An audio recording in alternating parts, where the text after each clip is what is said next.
curling, I started winning some games. I won a junior bonspiel like before I even quit basketball, and then found myself I came to Duluth.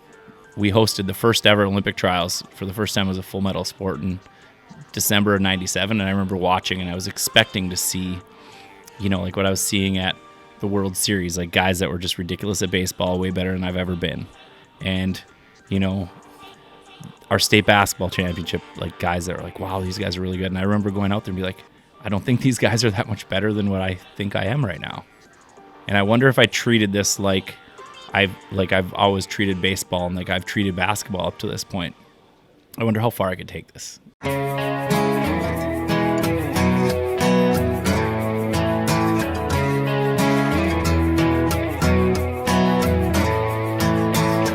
on the road again, half drunk with a lit cigarette. I don't know when I'll be back in this town. At least that's what I tell her. Baby, I'm just saying, maybe I just think too much. I'm leaving in the AM, baby, are you staying? I know that you drank too much. And this is what she said to me. I'm just your ordinary fuck. There's nothing special about me. I still bump like more night when I get drunk. I'm just telling you, I'm not playing you. I just wanna be the real me around you. But yeah, thank you for meeting me here, and shout out to Pickwick for hosting us here. That's awesome. Yeah. Your buddy Dustin. Yeah, Specs actually. Right. No one even calls him Dustin. Yeah. But I guess I can kind of introduce you, but I want to see who you think you are as well. Because here's the deal. I would say the world knows you, but America does. It's not just Minnesota, but we're in Duluth, and you're kind of like their native son. Like, I come in here, and they're like, right this way, sir. You're going to be talking to John Shuster. And, I'm kind of whatever, because you're just kind of one of the guys in town, but you're almost like a mayor with the keys as well. So everybody was telling me you used to manage this place, and you're just a local guy they see often, and it seems everybody loves you. So, but what you are is a gold medalist, 2018 South Korea. You are the only gold medalist and the only skip to do that in the U.S. Am I correct? And That is correct, yep. And are you the only curler to place twice? Yep. No. Joe Polo was actually on both those teams. Oh, Joe Polo. Okay. Yep. Yeah, awesome. He was the second on the 2006 team, and he was our alternate in 2018. Awesome. So yeah, in your eyes, I don't know what you believe, but in most everybody's eyes, you're the most accomplished curler in the United States, and it's funny when the Olympics come around, your name's thrown around so much that you can't help but know who John Shuster is. But did you always have this dream of was curling kind of in your family, in your blood, or did you kind of go find it for yourself? Actually, I think my dream was more in sports. Okay. I've just been a sports junkie since the time I was a kid, like really young. Like I was just watching my kid play baseball, and I remember when I was 4 years old, like I knew every player on the Twins. I knew all their stats, and I think what probably got me into the place where maybe I knew I wanted to do something more in sports was, I was at Game 7 of the '91 World Series with my dad. Oh, you were. And wow. yeah, and I belonged there. I was that much into what was going on. I knew every player, all their strengths and weaknesses, and batting averages, and I think seeing that, and I'm from Chisholm, a big basketball town, and I played basketball, and our team won the state championship in 1991 when I was, 8 years old. And I knew all those guys on a first name basis because they all taught me the game of basketball. So I think I had these like big dreams and aspirations, and I tried curling when I was in 6th grade because my dad did it. My dad wasn't a competitive curler. He played in league on Thursday nights in Chisholm. Like that's all he did. And when I saw that, and tried it, and I'm like, oh, this is pretty fun. Like, I think this is something I'd like to do. And basketball was kind of, I saw where that was going. Like, I was going to be maybe a role player in high school. I was a great shooter, really good ball handler, slow though. I'm slow. And so curling, I started winning some games. I won a junior Bonspiel like before I even quit basketball, and then found myself I came to Duluth. We hosted the first ever Olympic trials for the first time as a full medal sport in December of 97. And I remember watching, and I was expecting to see, like what I was seeing at the World Series, like guys that were just ridiculous at baseball, way better than I've ever been. And, our state basketball championship, like guys that were like, wow, these guys are really good. And I remember going out there and be like, I don't think these guys are that much better than what I think I am right now. And I wonder if I treated this like I've always treated baseball and like I've treated basketball up to this point. I wonder how far I could take this. And being a huge sports fan, Olympic fan, that was where I decided to take it serious, and to a point that I still had fun though. Like, I'd play serious with teams that we had that would play in our junior state championship, which was our biggest thing up through January. And after that, I would play with friends. I was recruiting friends constantly to come curl. And, in the 2010 Olympics, I went to the Olympics. My third was my best friend since I was 10 years old. Oh, wow. I mean, he was my best friend from my same town, and we went to the Olympics together. Like, I think it was the sports thing as much as it was the curling thing. But throwing a curling rock, there's something about it that is just graceful and beautiful, and like a golf swing, frustrating at times. Right. And I really love the strategy part of the game. I'm a thinker. I've always been kind of a math science person, like problem solver. Like, I love story problems. And I think curling, being a skip, is a perfect mix for me of sports and problem solving. Oh, awesome. And so you're mentioning it can be frustrating at times. I would assume there's a slump in curling at times where you're just like, your wrist, you're struggling. Does that ever happen where it's just like you're trying to get your throw on board and you're just not getting it? Does that ever happen? For sure. Yeah. For sure. I mean, I had to try for a while. I mean, even 2017 was, I had a tough year in 2017, actually. Like the 2016-17 year, where there was a spot on the ice where I just like, man, I can't really make a shot. And that was interesting that it ended up being the spot where, and I threw a pretty crappy rock, honestly, and Matt swept it just straight enough to get by Canada in the extra end of the Canada game when we were 2-4. Like, that started our run for our gold medal. Like, right on the edge of the 4-foot line, out turn. Like, for some reason, that particular spot on the sheet for like a year and a half was like my kryptonite. But that was also the exact same spot I threw that double for 5 in the gold medal game.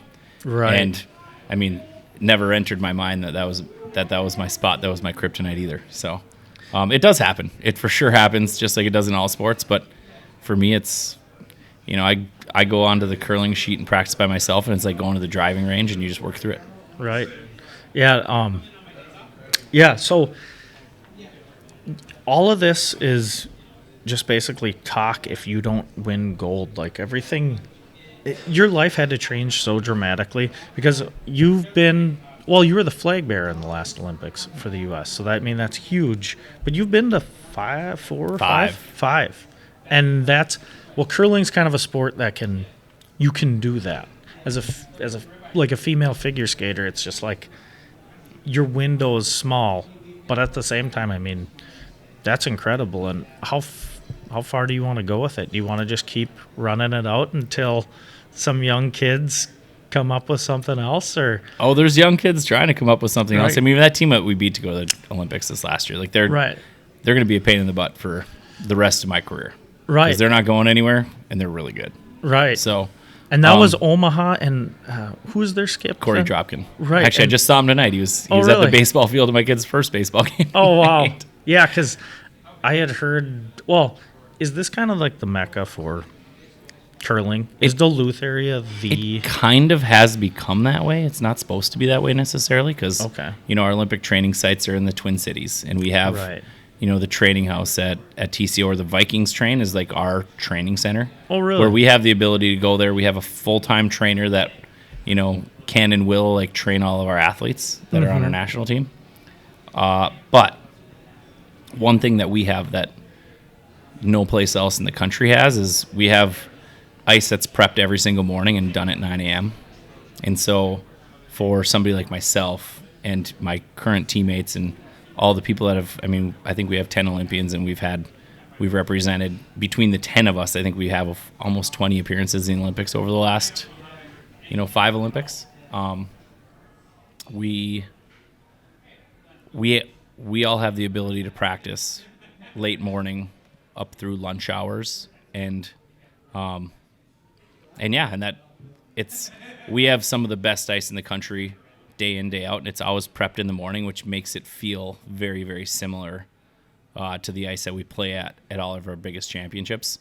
And it's not ideal here because we only have ice 6 months out of the year, whereas some of the clubs in the Twin Cities have ice 11 and a half months out of the year, so they can throw year round. However, right. Would that be like Blaine and Chaska? Yep. Because Chaska's the only one I've been to, and sure. Like you were saying, your dad kind of doing the. It was basically like a beer drinking. We're throwing some stones. Yeah, but I mean, Chaska has unbelievable ice, and it's a unbelievable facility. But they have 1,200 members and people that are hungry to get on the ice because almost everybody is new. And curling's one of those things. Once it gets in your veins, man, it's like you just want to be there and throw. And it's hard to get ice time in Chaska. Oh yeah. I mean, you have to sign up for it days in advance. Whereas for me, I'm like, okay, how's my day going today? Okay, I'm going to go to the ice at 10 and be like, oh, stuff comes up, whatever. Oh, it's 1:30. Okay, I can still get to the ice and go practice, and I don't have to sign up for anything. And the ice is just as good at 1:30 as it was at 10 in the morning, and I can go there and practice. Right. And that's like that flexibility has made this kind of a unique destination for competitive curlers, and hence why I'm not from here originally. Been here for 20 years now. John Landsteiner from Mapleton, Minnesota, came to Duluth. Corey Dropkin, even, who we were just talking about, he's from Boston, Massachusetts, came to Duluth because, word got out that this is kind of the easiest place to practice day in, day out during the season. Right. So you said from Mapleton, that was, you said John Landsteiner's been on 3 of my Olympic teams, yeah. And because that's kind of by Mankato, I want to say? Yep, just like 15 miles south. Does Mankato have? They have a curl. They do. They have a 5-sheet curling club. And is that where he kind of cut his teeth? There's also a curling club in Mapleton. Oh, really? Yeah. Oh, wow. Yeah, Mapleton's got 4 sheets and Mankato's got 5. Wow. Yeah. So, yeah, and he was also on your gold medal team, right? Correct. Him, Matt Hamilton, and Tyler George. Yep. And Tyler George is now coaching, or is he? Because he kind of walked away after you guys hit the pinnacle, didn't he? Yeah, he's actually doing a big ambassador kind of tour around the country where he's helping, curling clubs that are, new or aspiring to become full curling clubs. So he's out there kind of doing that ambassador role. During the Olympics, he actually did broadcasting with NBC during this past Olympics. So he's still very much involved in the curling world, but he's not playing anymore and taking that opportunity. And he's a single guy still, and he's a phenomenal ambassador of the game. Awesome.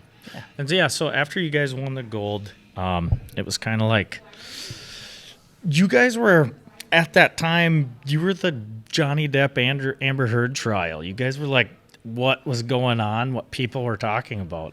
Oh, and did your phone about like skip on the table? It was so red hot, glowing from texts, and like, could you even use the thing? Because I'm sure, because wasn't it like 4 a.m. here or something when you guys won? Because I remember my father-in-law being like, "Hey, did you catch that curling match last night?" And we're talking like a farmer from central Minnesota asked me if I watched a curling match, and that's not really like, we're like basketball, wrestling, football area, Yeah.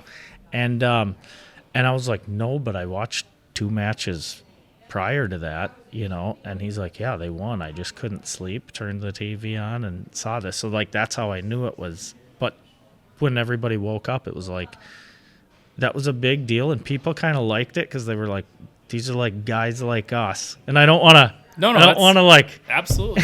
but it's like, but that's exactly it. You asked me like who I was, and I'm, I'm a curler, but I'm, John Shuster, like Duluth Curling Club member, dad of a couple kids at Great Lakes Elementary, like that is, I mean, there's not this, I don't walk down the street and constantly have to, I'm not a real celebrity. Right. But it was really fun to be part of something 4 that years. was like, yeah, but it was fun to be part of something Right. that someone was like, I know where I was when this happened, I think the most fun thing that's happened since 2018 is having people out there be like, I was watching at 4 a.m. I remember, like, I stayed up, like hearing that, like, I stayed up, we were with you, like the number of people and from everywhere. We're not just talking Duluth people. I think it happens more outside of town than it does inside of town, of people that say, for sure. We stayed up and watched, every game, especially that gold medal game, and didn't get much sleep that night. Right. I think it's fun to be part of something like that.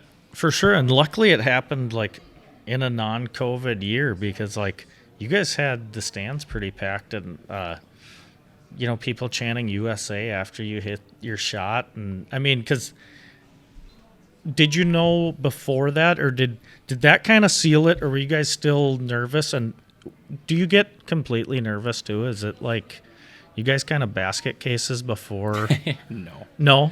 I maybe used to be. I mean, Okay. 2010, I missed 4 last shots to win games. Kind of got run through dragged through the mud a little bit around that. And for a while I had some, maybe a little tiny bit of anxiety. Sure. But not really so much. I mean, if there was ever a time to be nervous, it would have been, throwing the shot that could seal the Olympics. But, I think during that Olympics, I learned a lot about myself and nerves. And, the Olympics did mean a lot to me because again, like I said, I'm that huge sports guy. But in order to succeed, I had to realize that I had to kind of let that emotional piece and how much it meant to me out of the equation and just do the thing that I love to do, how I train to do it. Right. And when you get to that point, it's you'd have to do something different to even find nerves when you're actually just doing what you train to do, love to do, and are doing it with the people that you train to do it with and for. And that's where I haven't looked back from, I can tell you February 18th of 2018 was probably the last time I've ever been nervous. It's not a part of me anymore. I'm just excited to get to play a game with friends, train hard for it, and go out there and do it. Awesome. Yeah. Yeah. So, so I kind of watched a documentary one time, and it was about Pat Ryan at the Brier in Canada. Oh yeah, and Losers. It was right. Oh yeah, you saw that. I've seen it. Yeah. No, and it kind of talked about like, because you guys, that sort of changed the game, like a guard zone, because he was kind of chipping away and stuff. Do you remember the sport before that, or was that long before you? I came change? into the sport when the free guard zone started. So when that, we still played a little bit of league without the free guard zone, but like it didn't matter for league because you're league players. You're not going to have your lead go out there and like peel guards out like those guys are doing. And those guys, I mean, were so good at hitting back. If you look at the competitive game, our game would never have been an Olympic sport without the free guard zone, because without having those rocks in play and teams being as efficient at hitting as we all are, the game is so boring. Like, it's incredibly boring. Like, I probably wouldn't have even played.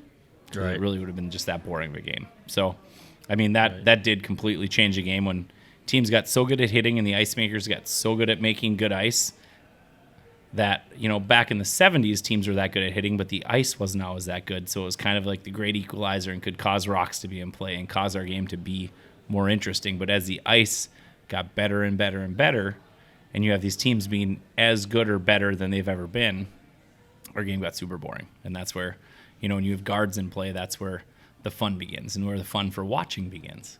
Right. And that's where it really took off in our country. Was 2010 was the first time they ever showed a curling game pillar to post, where 2006 they cut and pasted. A lot of people, even a little bit to this day, but like, oh, what do you do on the team? Are you one of the guys that does the yelling, or the guy that throws, or the guy that sweeps?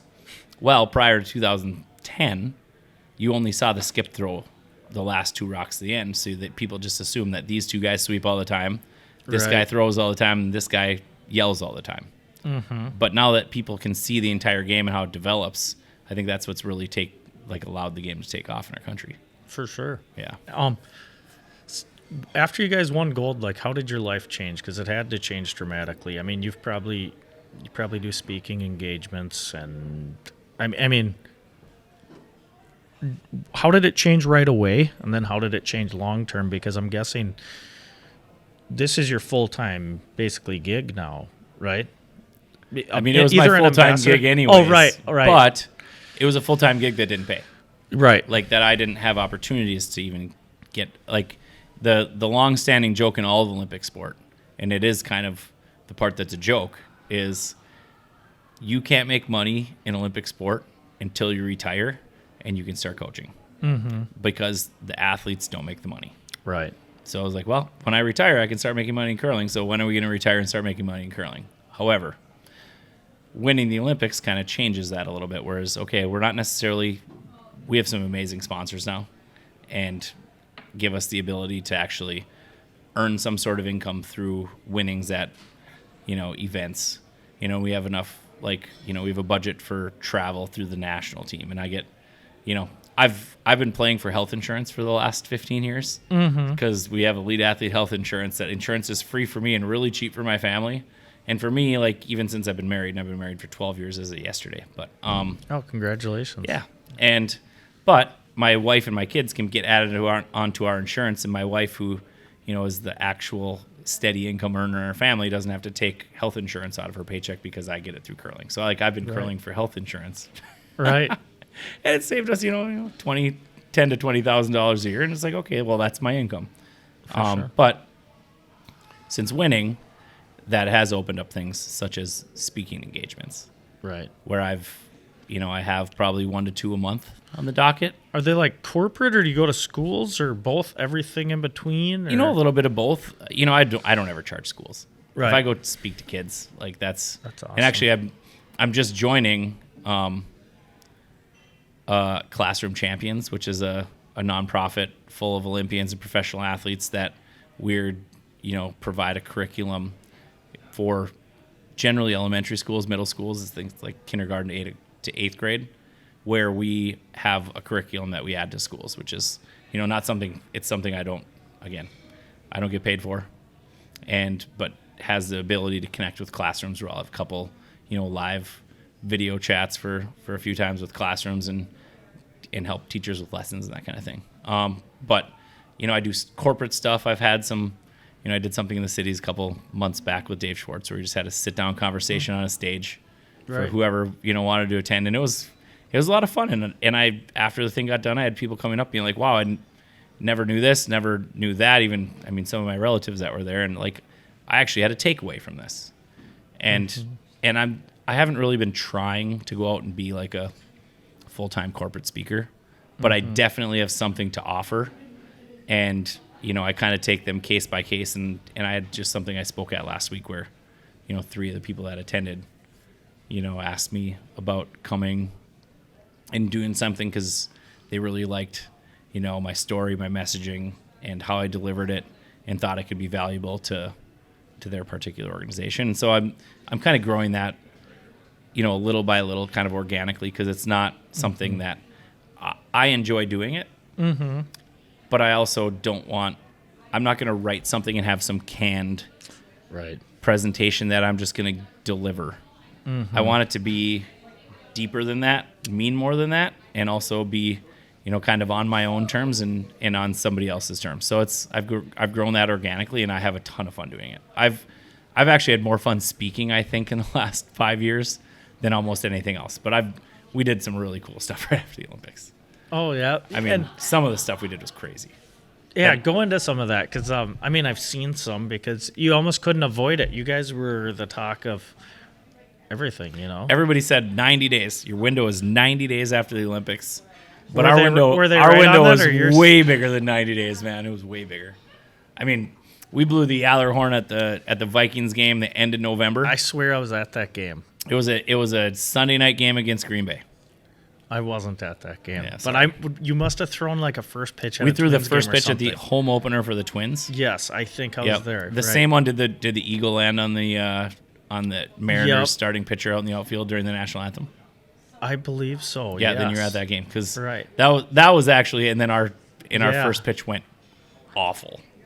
Yeah. We all five threw can't at the even- same time, and Tyler threw it at the head of the guy who was catching for me, and my guy was Oh. ducking out of the way, and I like let it sail high because I didn't want to. I mean, these weren't like bat boys holding the gloves. They were guys who were actually like in our lineup.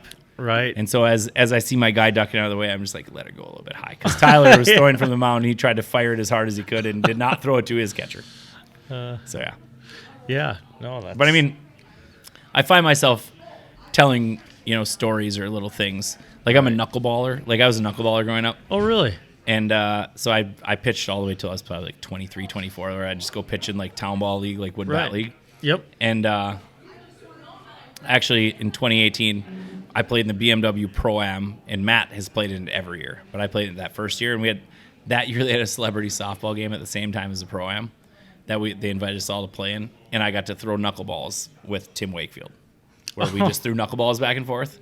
So I find myself telling stories like that, being like, oh, like, you sit back and think about it, and you're like, that's just wild. Right. What's a knuckleball like coming from Tim Wakefield? Is it like the cleanest, crispest, doesn't move at all? Like, You know what's crazy is his knuckleball is not much better than mine. really? But then Josh Beckett was also there, who was a teammate of his for a long time at the Red Sox. And I was talking to Josh, and I got to know him before I got to know Tim. But when I introduced myself to Tim, he turned around, he's like, Skipper. And I'm like, no way. He's like, yeah, my wife and kids and I watched every game. We're up at 4 a.m., just like I was talking about earlier. And and I said, you don't even know, man. He's like, huh? Kind of, what do you mean? I'm like, dude, I'm a knuckleballer. I'm a knuckleballer too. He's like, get out of here. And we were at a bar, like under the stands of a Fenway Park replica field down in Greenville, South Carolina, because they're like AA affiliate of the Red Sox. So they have all their minor league teams play on Fenway Park replicas, so the guys can play the caroms off the wall and whatever. And he's like, well, there's baseballs right there. I know we're at a softball game. Let's go out and play some catch, man. So we're throwing them back and forth, and I'm like, his isn't much better than mine is. Kind of. And Beckett's like, yeah, dude. So he throws a knuckleball, and we'll throw it the same all the time. He's like, but after spring training's done, you can't play catch with him because he actually manipulates the spin to have not just a no spin, but he'll spin it a certain amount this direction, a certain amount that direction, like a revolution or less than that. And kind of he can spin it in all directions of the clock. And he's like, in spring training, he'll throw the same one over and over and over, trying to get the same spin. So it's like it comes in and it's kind of the same. But then when he gets to the regular season and he like puts on all those variations of the same of a knuckleball and you never know which way it's going, the catcher doesn't know which way it's going. He's like, after the regular season starts, I quit playing catch with Wake. Wow. So It's just unpredictable. You just can't even catch. well, After he knows what spin he's gonna put on it, and it's not like it is unpredictable in what it's gonna do. But if you spin a knuckleball, like for instance, I used to spin a 1 1/4 kind of over the top down to the left, and I know if that thing's gonna shake and move, it's going down to the left. Mm-hmm. But if you throw a nothing, it just kind of floats and goes and shakes back and forth and drops. Mm-hmm. But apparently, if you spin it like a rotation where you get it going down and to the right, it'll shake and go down to the right. And if you like spin them backwards, they like drop differently still. So like he can spin it like all the directions of a clock exactly enough to manipulate which way it's going, which is next to impossible to read for a hitter or a catcher. But he Right. knows which way it's going, Right. which is kind of wild. So I probably just gave away a bunch of secrets. But he's retired, so I feel okay about it. what else did you guys do that, like, what was the most absurd thing you guys did? Or I mean, I can somebody- tell you flat out is when we threw a curling rock. I slid and threw a curling rock down to deliver a puck for somebody to do a puck drop at an NHL outdoor game in Annapolis at the Naval Academy Stadium that had 70,000 people at it, and like the design around the rink on the field was like an aircraft carrier. So if you saw it from above, it looked like there was an aircraft carrier, that there was this hockey rink on the middle of it, kind of deal. Oh wow! And there's 70,000 people all chanting USA. Was that the Winter Classic one of the years, or what was that? I think it was just. I don't think it was the Winter Classic. There's 2 or 3 different outdoor games that they do, and I don't remember which one it was. But I know the Capitals were playing the Maple Leafs, and it was right after the Olympics. But we were walking through the out to go down to the field, and we had our USA stuff on. We didn't have our medals on. We had our USA jackets on. When we were walking through there, we were getting mobbed with people trying to take selfies, get autographs. Like, it was a mob as we were walking through the concourse of this thing to go down to the field.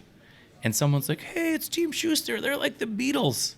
And in that moment, for that 10-minute walk that we took around the concourse to go down to the field, and then when we were down there when I threw that rock, and we stopped it dead on the center, and everybody had these conspiracy theories about there was a big magnet under the rock and it stopped it on the center. But like, I threw it, I guessed at it. As it was going down, Matt gave it one tiny tap with his broom that no one could really see it, and it squared up the center of center ice. It was ridiculous. Like, it was so lucky. Like, Matt would have kicked it to go there anyways, but as little as he had to tap it, like, nobody saw it. And then there ended up being conspiracy theories. But everybody in the stands chanting USA, and like, I'm talking like hair raising. Just goosebumps. For 20 straight minutes, from the time we were walking through the concourse and people like mobbing us to being down there, and then like they're not announcing we were doing that, and the USA chant going throughout this entire Naval Academy. This is it was wild. Yeah, that was by far the most obscene thing, because I had hoped someday to go to an NHL outdoor game. Mm-hmm. And there I was throwing a curling rock on the rink before these guys were going to play, and then sitting up in the box right next to the announcers talking to Jeremy Roenick between like periods. Like, yeah, like ridiculous. Right. Who did you ever look up to because at some point you realized you were elite. You weren't just good, and you could, you had something. And like before, I'm guessing like Torino or Turin was your first Olympics. Yep. And you guys got bronze during that one. Yep. But like, who did you look up to? Like, did you look up to the skip on that team, or was there somebody around here? Because who was the guy to beat, and when did you realize, hey, I'm at this level, and I might be at a level above? I still don't necessarily ever take for granted that I'm a level above. Right. Like, I don't. But I always was one of those people that I tried to learn from every game I played, from every situation I've been in. I think, there's only been 3 skips that have skipped our country at Olympic Games. And that's Tim Somerville, who was originally from Superior, Wisconsin, who skipped the 98 and the 2002 Olympics, Pete Fenson, who skipped in 2006, and John Shuster, who now have skipped 4. And I remember playing Tim Somerville at Olympic trials prior to 2002, and we were up 1 coming home without the hammer, and I made 2 ridiculous shots and he made 2 ridiculous shots, and they beat us on a measure. And it was not in final Olympic trials, it was in the St. Paul Curling Club in our state trials, which were like the first step of a 3-step process to get there. Well, Tim Somerville ended up getting there and winning the Olympic trials and going to the Olympics again. And we played him after that in like the Duluth Cash Spiel, and I remember we beat him there. And I think, like, I don't know that I necessarily looked up to those guys, but I think when we started playing those teams that, have won the Olympic trials, represented our team at the Olympics, men's teams that were going to the national championships, and we're juniors, we're just kids, in high school, maybe college playing. That was kind of where I kind of knew that I was at least at their level. But that's the other part of this whole scenario for me, is I'm always still trying to learn, because the thing I don't want to do is when we make a strategic or a tactical error, those are things that for me just drive me crazy. And so I've tried to learn the strategy, tactics, even how you treat teammates, how you treat the game, how you treat traveling, how to do it the best. And I've always tried to watch, learn from all the teams around us, be like, oh, I really like how they do that. Like, I think if we maybe made this adjustment, we could maybe be better. Right. And so I don't have anybody in particular necessarily. Like, I can tell you like what I learned from Pete Fenson. Like, he treated the game and our team like it was a professional team, and that, you know, you had 12 hours prior to the game. Like, that's when you started focusing on the game. And, you know, we had a lot of fun together, played a lot of cards. I'm sure we had a few fun nights. Mm-hmm. But there was this sacred time, like 12 hours prior to the game, and when you got to the game, you better be ready to play. And if for some reason you weren't ready to play, whether it be, you know, something that was going on, you didn't sleep enough, you're hungover, like something's going on at home, if that wasn't the case, like, you were going to have to speak to it, like why you weren't ready to play this game. And so, like, you were always ready to play the game. And you'd have to speak to Pete, like, would he call you out or no? Like, everybody know, or we'd all know as a team, like, that was the expectation of being on that team. So it wasn't necessarily to Pete. It was, that was the expectation for that team. And if you weren't ready to play a game, you better be ready to, like, to take the music. Mm-hmm. All of us. And that was every single player from Pete all the way down through the lineup. Like, that was your responsibility, and we treated it professionally like that. And that's kind of been, you know, if I'm ever on a team and I'm like, we have a game at 10 tomorrow, boys. I think we probably should be going to bed soon here. Like, that's, I've never been afraid to be like, hey guys, like, last call. Like, and not necessarily for drinking anything, but just being out, being social, like knowing that, okay, we play at this time at this part tomorrow, and anything beyond this is going to maybe jeopardize that. That's where, you know, all of our teams know and have that expectation of each other. And that probably came from that. For sure.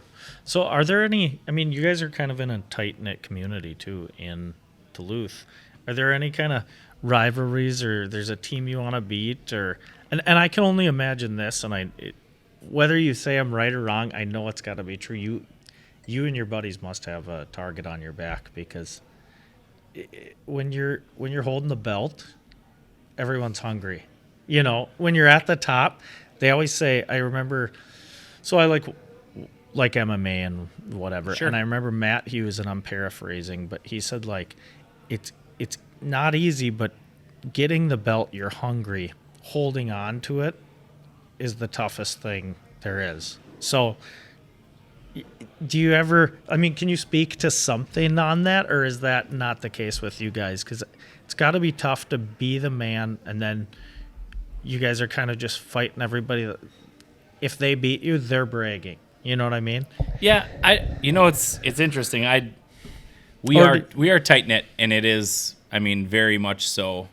You know, we know that we have the target, and that people want to, you know, they know that if they're gonna win, it's coming probably through us, or through, you know, a team I've been on since at least, you know, 2012 on. So that's 10 years. I never realized. I think we hang a few points on the board sometimes against everybody because of that, instead of it being harder. I think curling is one of those games where it might be a little bit harder to try to get there the first time. And once you're there, it might be a little bit, I think it's just a confidence thing, but to stay on top might be a little bit easier than something like MMA, where it's like hard as heck to get, like, and it's harder to stay there. But we had all of our teams in our country were playing in an event last year, and somebody that was at this gathering that had 4 other of the men's teams that were going to be at Olympic trials, they legit were in the basement and are like, all right, what would you do to beat Team Shuster? The 4 best other teams in our country were having like a meeting to figure out the best course of action and how they would beat us. Like, because that's the tight-knit community. Like, these guys were all friends, and they didn't, like, say, oh, we're going to have this beat Shuster meeting. They just happened to be all in the same place. And the conversation came up, and before you know it, 4 teams are sitting there trying to discuss how they beat us. And again, I've close friends in the community that were at this thing. Like, and they didn't text me necessarily. They text my wife, be like, you wouldn't believe what's going on right now. Like, there's these teams talking about exactly how they think that they could beat John. And I think it's funny because no one's going to beat him. Because like this particular person said that. So. And like for people who aren't avid curling watchers, and that's almost, I don't want to say that's nobody, but we hear about you guys every 4 years. I mean, it's just kind of how it.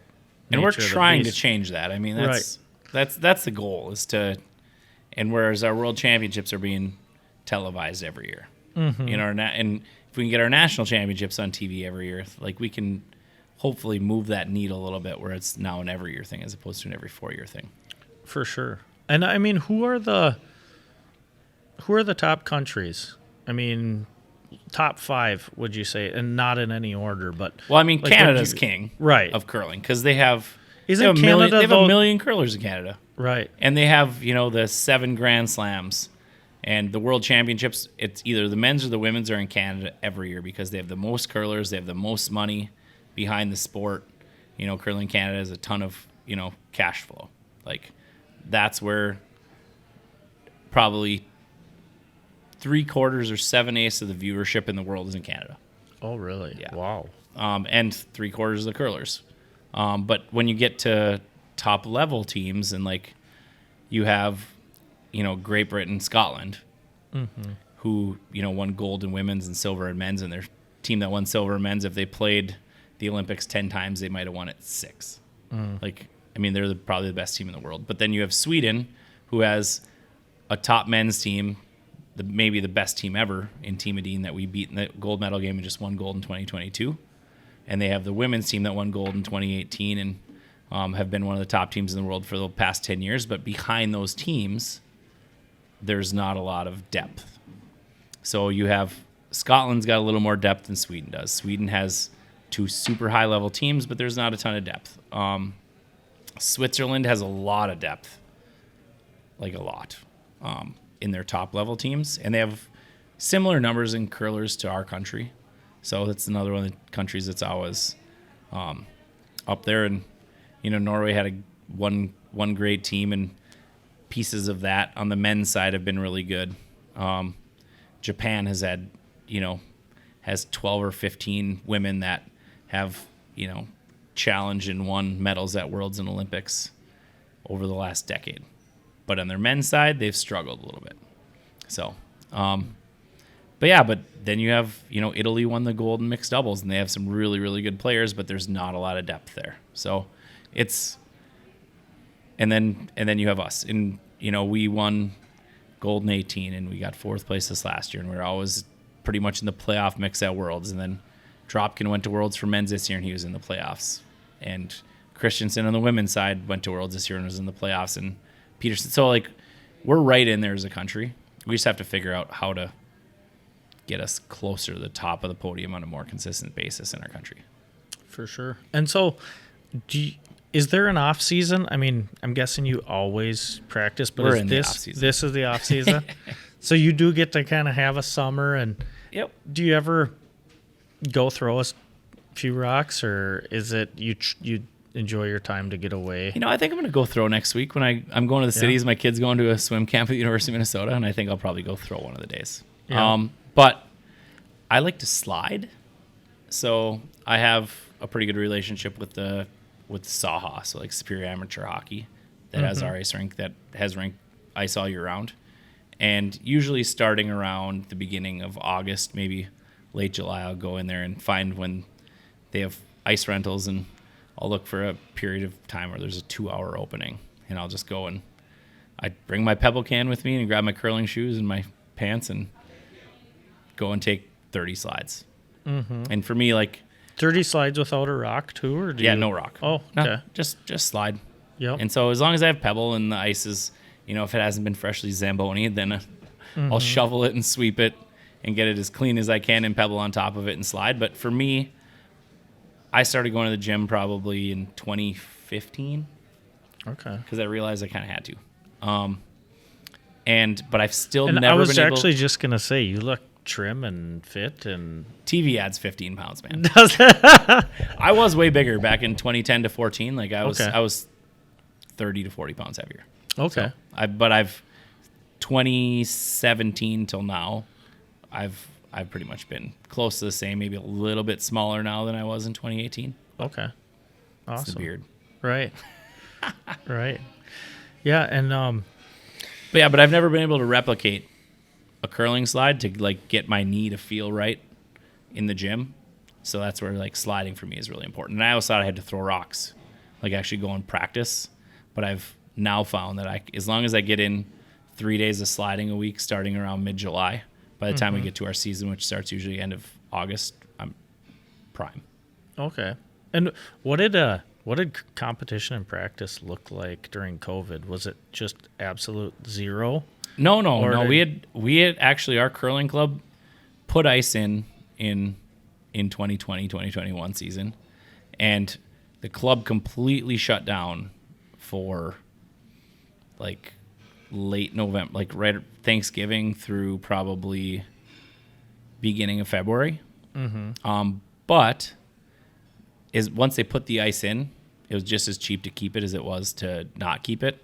And so we had ice makers that came and scraped for us, and we actually had ice available for us. So practice for me actually throughout the entire pandemic was almost easier. But it just got this last year leading into the Olympics. It's a little more nerve-wracking because, you have a positive COVID test or something like that, and then you can't practice for a couple weeks, or positive COVID test and you're not going to the Olympic trials, or you're not going to the Olympics. So, sure. and so we also didn't travel and play in all the competitions that we're used to playing in, because usually, I travel, we'll call them weekends, but they're 5 to 7 days that we go play in events around generally Canada, like once in a while over in Europe, sometimes in the US. We didn't do almost any of that in the last 3 years, which probably made our team, we might have had some second thoughts about going after another Olympics as a team individually. But for me, it got me a recharge where I got a ton of family time in because we didn't travel. I got a break from having my mom having to be at my house every other week when I travel, because she comes to my house. She's retired, and she's like, she's a room in my house because she comes and replaces me when I leave. So she can run kids around, and whether it be to and from school to activities, those kind of things. But it really gave us all a break from doing that for a few years, where we could kind of recharge our home lives. But it also relit the fire for, man, we miss traveling and playing all the time. So it was kind of a silver lining for our particular team, because we felt like, a couple of guys on our team were like, I want to make sure that when I, retire, that I've gotten what I need to get out of this. And a couple of guys wanted more of that contact, to not just leave on like, I hadn't seen anybody in 2 years, now I'm gone. And then you have, somebody like myself that I got these couple of years with my kids that might have bought me a few more years of traveling and not feeling guilty about it. So, So, do you set the teams? Because I know. So, No. so as the skip, what do you? I mean, if you want to explain to people, like, you're more so the captain than the coach. Is that correct, or are you kind of the whole? Or is it just almost a title, and then there's some added? yeah, I mean, I I'm know kind it of the last changes the say on a lot gameplay, of things. It's probably more of a captain than a coach, but there's a lot of coaching because that you do have coaches, correct? we do. Okay. But they don't do a lot other than take some of those burdens off the skip, and take some of the burden off of like us booking travel and Right. organizing practices and coming up with practice plans when we have practice weekend get-togethers. Right. But yeah, I mean, for the most part, we kind of self-regulate each other. Like, everybody on our team has a pretty active role in the design of how our team runs. It's very much a democracy, even though I sometimes have the final decision in some of that kind of stuff. But most of the time, I mean, we're all such great friends. It's more of a family than anything, and I'm not necessarily like the dad of that family. I'm like maybe the oldest brother. Right. So. And so you were saying like before when I go who sets. Well, I mean, because is there playoffs? Is there kind of like you got to be on your game because you want to go into the trials with the best possible team you can? Yeah, but or is there? Yeah, but you definitely need to build those systems and things together as a team. But USA Curling starting in 2014-15, they started like deciding who was playing with who. So they have a little bit of say in who's playing with who, but for the most part, as long as our team, especially since that's happened, is when we've had all of our success. We've had a lot of say in like who is on our team and making sure that said, okay, maybe it doesn't look the best on paper, but this is why it works and this is why we need to have it this way. And they very much have trusted us through that process. Oh, nice. So some of the teams actually, they say, okay, here's who you're playing with. But for us, it hasn't necessarily been that way. Gotcha. So outside of curling, what, you're a family man, and what do you guys like to do when you get this like summer break kind of before August? Dude, I've been fishing like 6 of the last 10 days. Oh, really? Just out on Superior? Or? No, I've been out in the bay here this last couple of weeks, but I've hit some area lakes, and in the spring and fall, Chris and I are really into like river fishing for like steelhead down in the Brule. Nice. Matt spends a lot of time. He's got a pontoon boat on one of the lakes down by Madison, and they have a really partying. Close. No, I'm kidding. They have a really close knit group of probably 5 or 10 couples. Oh, that cool. They do a lot of like spending time on the lake, and they do cabin weekends. I look at my team calendar. I'm like, oh, cabin weekend for Matt again. Mm-hmm. He's got a radio show now, so he gets a chance to, cool. Be out there in the world. And Lance Steiner and Kelsey, his wife, are having a baby here coming up in late August, early September, and nice. So they're getting ready for that. I have a couple dogs, and he's an avid golfer.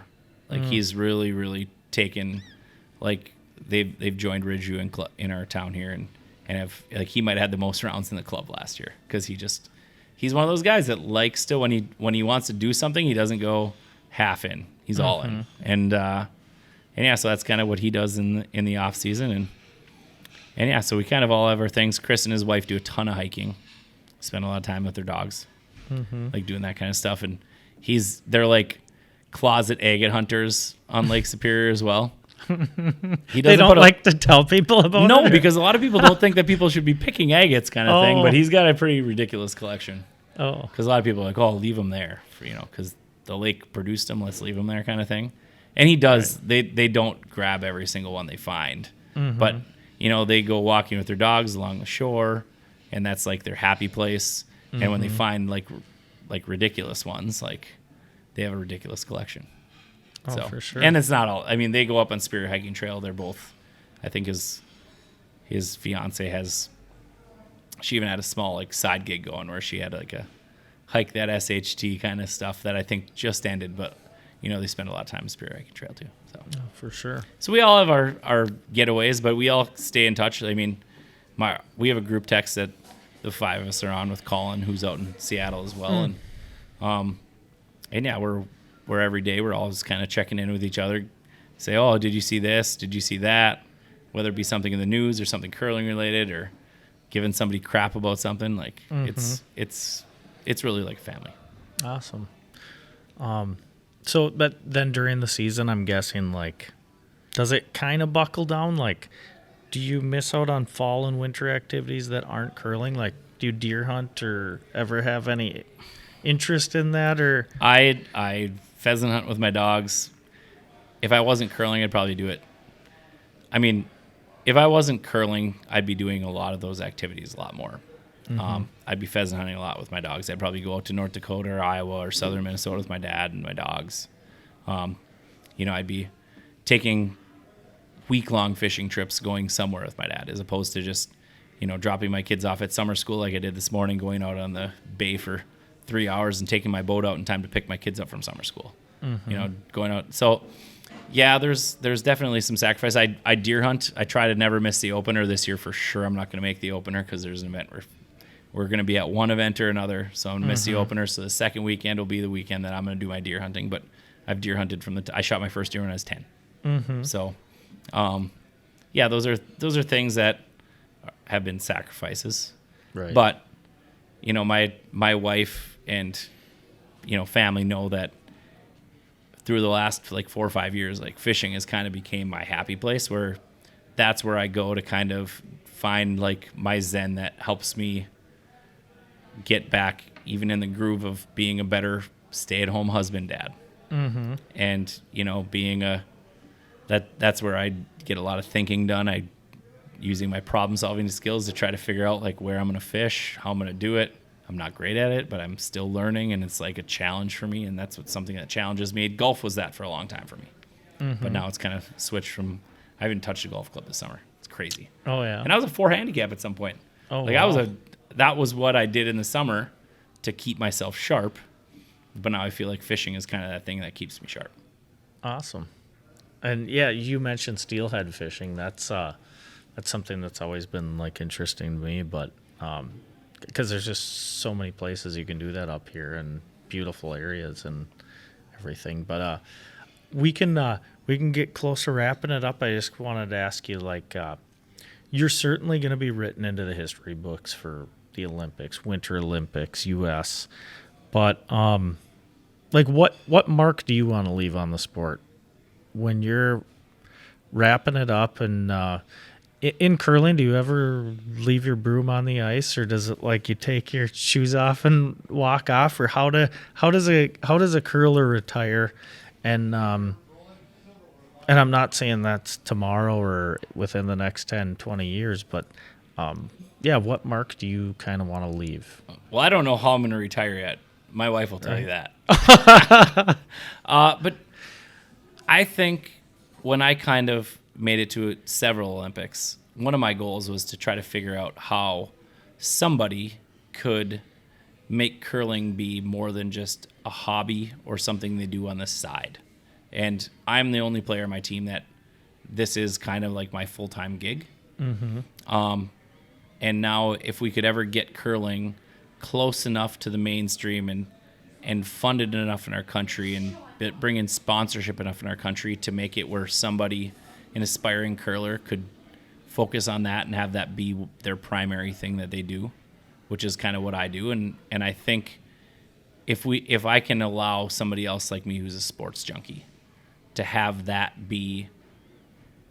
curling be what they do full time, then I think that would be the mark that I hope to leave in our country. And when I do walk away from playing, my goal is to continue to embrace and enhance future athletes in our sport's ability to do that.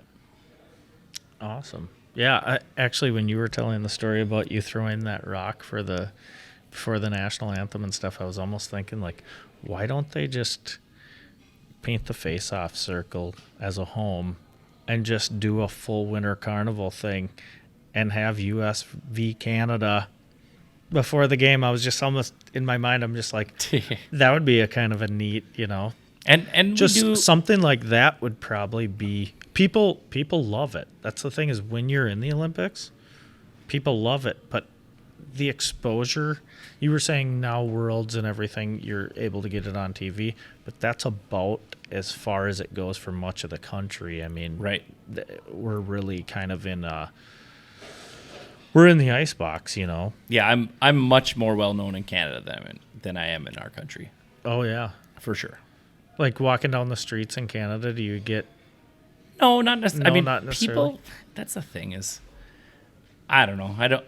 People aren't as sports crazy as they are about like a LeBron James, right? Like walking down the street. Like Mm-hmm. I imagine he can't walk down the street. Right. I Doesn't exist. doubt it. Like he's too big of a.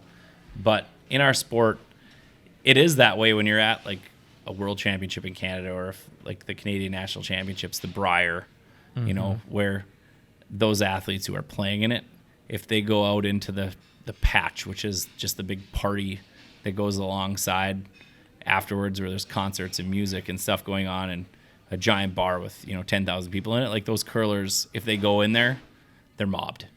But that's the only kind of place where that happens. Yeah, if the guys are walking down the street, I guarantee Brad Gushu, who was at the Olympics this last time for Canada, who's probably the most recognizable face in Canada as far as curling goes, I imagine every day walking down the street, someone's like, "Oh, hey, Brad." Like he's probably a household name, first name basis. People recognize him. But yeah, it's just really not that way For sure. yet. Right. Absolutely. Well, I can't thank you enough for meeting me here, and this was a lot of fun. And yeah, I wish you guys luck, and so does the whole country. I mean, it's been fun watching you, but you guys aren't done, and you're in a sport that allows longevity, and I look forward to watching you guys in the future. Hopefully as well. we can keep it going, man. Yeah, absolutely. Well, thank you. Thanks for having me today. Real